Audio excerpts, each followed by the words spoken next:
ప్రతి ప్రశ్నకి సాయిబాబా సాక్షాత్తు పరమాత్మ స్వరూపమని శాస్త్ర ప్రమాణంగా చెప్తా. అంటే ఇప్పుడు చెప్పకుండా వెళ్తే బాగుండదు, ఆ ఒక్కటి చెప్తా నేను. సాయిబాబా సాక్షాత్తు పరమాత్మ స్వరూపమే. దానికి మీకు ఒక ప్రమాణం చూపిస్తా. రాబోయే కాలంలో మీ అందరికీ కళ్ళు తెరిపిస్తాం. మనకి ఉపనిషత్తులు ఉన్నాయండి. మనం పాన్పరాగ్ బ్యాచ్కిను ఆక్పాక్ కరివేపాక్ బ్యాచ్కి తెలిసే విషయం కాదు. ఈ మహానుభావుడు అంటున్నాడు కఠినోపనిషత్తుట. వీరికి పేరు కొలగటమే అట్లా కఠోపనిషత్తు. ఇది విని విని దిక్కుమాల కూడా మాకు అది అలవాటు అవుతా ఉంది. కఠోపనిషత్తుని కఠినోపనిషత్తు. ఒరే నాయన మిమ్మల్ని చూస్తే మాకు నిజంగానే భయంగా ఉంది. ఈ దరిద్రం మేము ఎక్కడున్నారో నాయన, మీరు ఎక్కడ దొరికారో బాబు.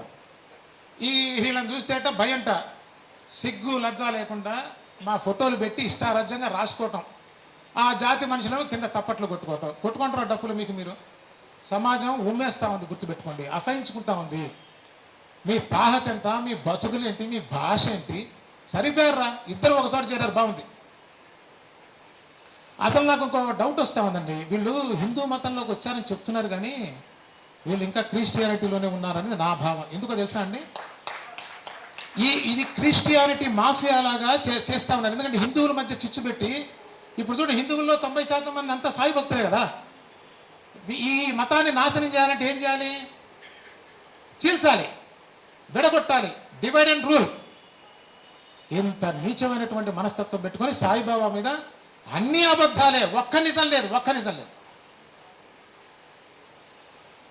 ఇది చెప్పాను నోరిపితే అన్ని అబద్ధాలుగా ఆవు మాసం తిన్నానంటాడు. సాయిబాబా ముస్లిం అని చెప్పారంటాడు. వీళ్ళు నోరో తాటి పట్టో మనకి మున్సిపాలిటీ ఏమో మనకు తెలియదు. వీళ్ళు అసలు మాట్లాడు మన కర్మని, మన దరిద్రం కాబట్టి. కానీ వీళ్ళని ఇంతవరకు నేను పేరు తీలా. కానీ ఇప్పుడు చెప్తున్నా ఎందుకో తెలుసా అండి, ఎంతో మంది సాయి భక్తులు బాధపడుతున్నారు. వీళ్ళు దరిద్రుల్లో నెంబర్ 1 గుర్తుపెట్టుకోండి. సాయిబాబా గురించి తక్కువగా మాట్లాడేటువంటి వాళ్ళంతా కూడా మత ఛాందస్సులు, మత పిచ్చివాళ్ళు, మతోన్మాదులు తప్ప సాయిబాబాని మహాత్ముల్ని నిందించరండి. ఒక్కటి గుర్తుపెట్టుకోండి, శాస్త్ర ప్రమాణంగా చెప్తున్నా, సాయిబాబాని నిందించిన వాళ్ళకి నెక్స్ట్ 12 జన్మలు కుక్క జన్మ ఖాయం. నేను చెప్పట్లా, గురుగిరి చెప్తా ఉంది. అమ్మా ఈ సభాముఖంగా అందరికీ చెప్తున్నా, వాళ్ళకి అసలు వ్యూస్ ఇస్తున్నది సాయి భక్తులే. బాధతో వీడేమంటున్నాడు, ఇదో దరిద్రం. దయచేసి ఆ దరిద్రాన్ని నేటితో కడిగేసుకోండి. ఒక్కసారి అందరూ సాయి సచ్చరిత్ర పారాయణ చేయండి. ఎందుకంటే గురువును పూజిస్తే ఈ దరిద్రం పోతుంది.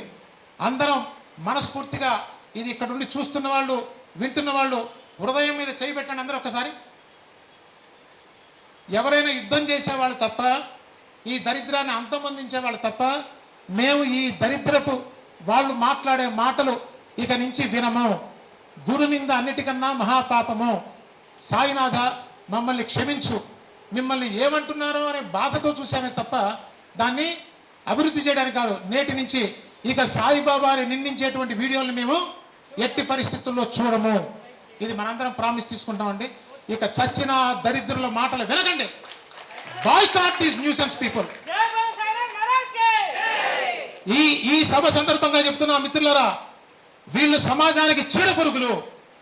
ఇటు ప్రభుత్వానికి మేము విన్నపం చేస్తున్నాం, పోలీస్ శాఖ వాళ్ళకి మేము ప్రార్థిస్తున్నాం, జ్యుడిషియరీ డిపార్ట్మెంట్ కూడా మేము ప్రాధాన్యపడి చెప్తున్నాం.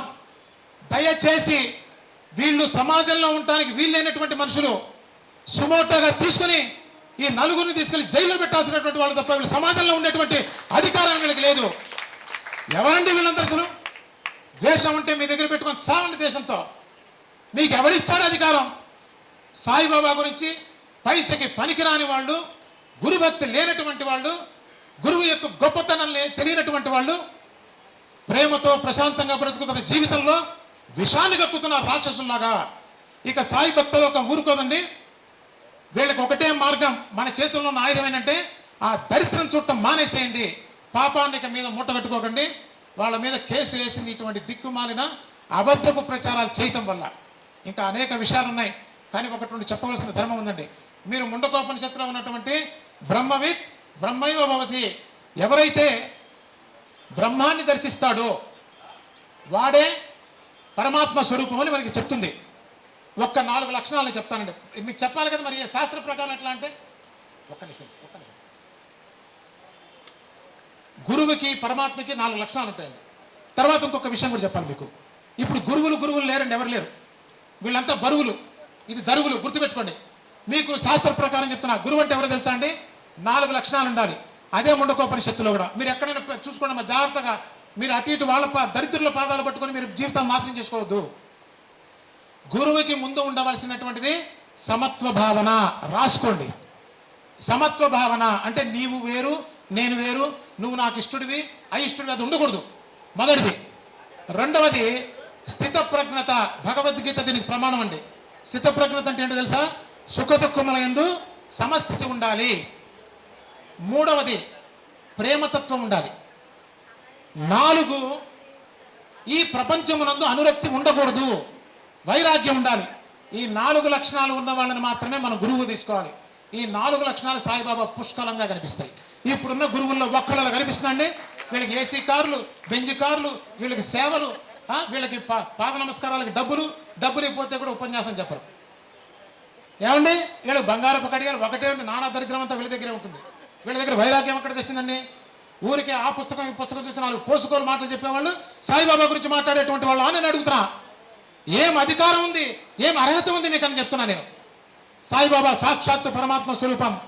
వాళ్ళు ఎటన్నా పోనివ్వండి, కానీ చివరిగా బాబా డబ్బులు హజ్ యాత్రకి ఇస్తున్నారా? ఏమన్నా అర్థం ఉందా అండి అసలు ఈ మాటకి? ఒక్క నిమిషం. సాయిబా హజ్ యాత్రకి ఇస్తుంది ఎవరో తెలుసా డబ్బులు?